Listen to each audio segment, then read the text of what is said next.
right. Well, I guess we should move on to our backlog. What we hope to get beaten in our backlog of video games this new year. My backlog games are Yakuza 5 and 6. Mm-hmm. I've been wanting to play through the series. I've been playing through the series for the past couple years. And like I said before, I love it.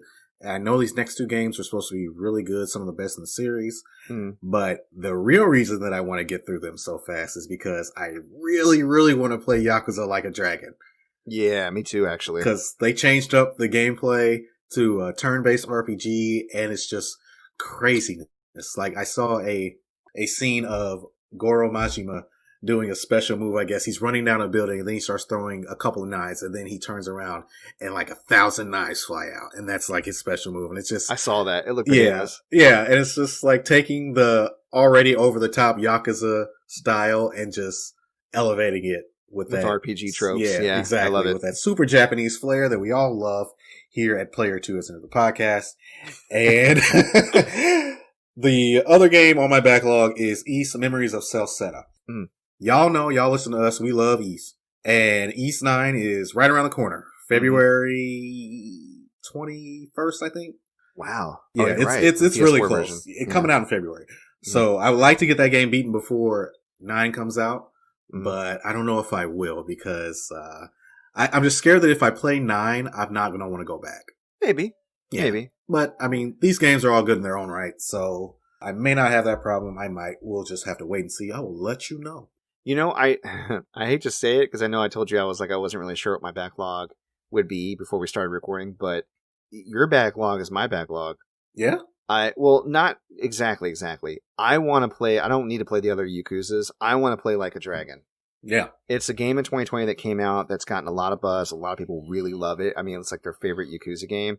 And I really didn't expect it because I thought it was such a switch up from the original formula with the brawler style. Yeah. That it would be divisive. But it just seems like unanimously people love this game. And I heard it's one of the few Yakuza games, if not the only Yakuza game, that they actually did English voice acting for. Is that true? Yeah, I think so, man. Yeah, so, and that was one of my barriers to entry. We talked about it before. It gets a little exhausting when you're playing a video game, which you do for a lot longer than, say, like watching a show. And again, with animated, I prefer the dubs than subs, right? Mm-hmm. So, whereas I watch Sweet Home with the subs, because it's live action, I like the Yakuza with the dubs, but I haven't no dubs. Right.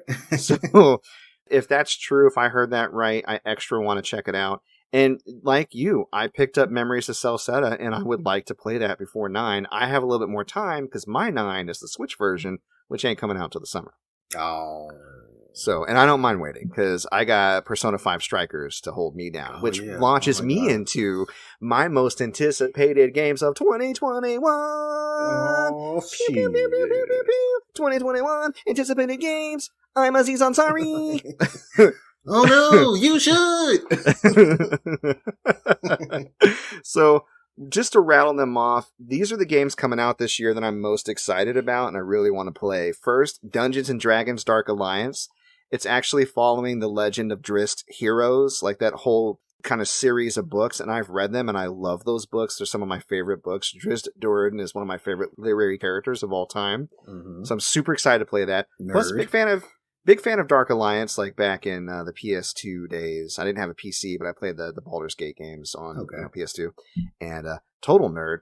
But those games, like, I met Drizzt Do'Urden through those games. And then I was rapping with somebody at my old machinist job.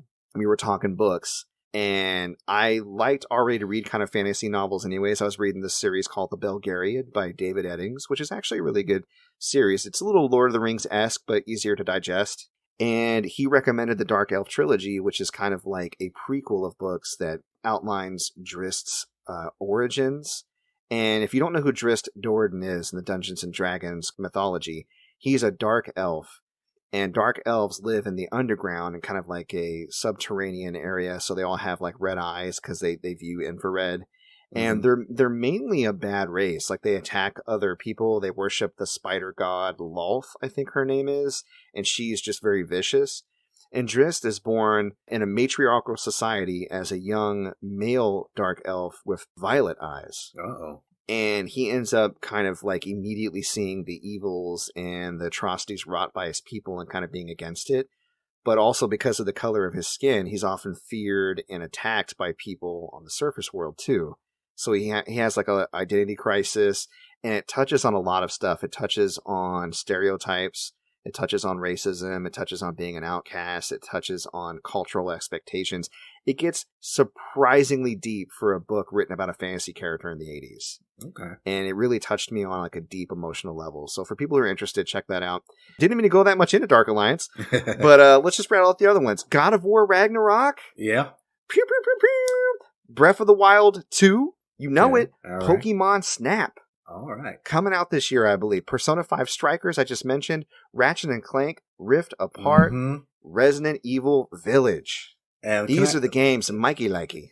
Yeah, let me say this one thing about God of War is my most anticipated game because in the mainline series, each God of War is like multiple times better than the last game in the series. Like 2 was so much better than 1. 3 was like astronomically better than 2. And they're all amazing games in their own right. And 4 just took that formula, reshaped it, remolded the character, and just made it something new, fresh, and amazing. So I know that Ragnarok is going to be. So we ain't going to talk about Ascension. We're just going to skip Ascension. I said mainline. Okay. Mainline. All right. Numbered entries. Okay. Ascension was big. Okay. Let's have Ascension. Yeah. But yeah. God of War Ragnarok. Ghost of Sparta. We ain't gonna talk about the PSPs. Nope. No Chains of Olympus. No Ghost of Sparta. Okay. No Ascension multiplayer. Yeah. No, I agree. God of War was such a surprise hit with me because I was kind of over the character and how he was portrayed in the original PS2 days, and they really did a decent redemption with that franchise and that character in a way I didn't expect Cory Barlog could pull off. To be honest.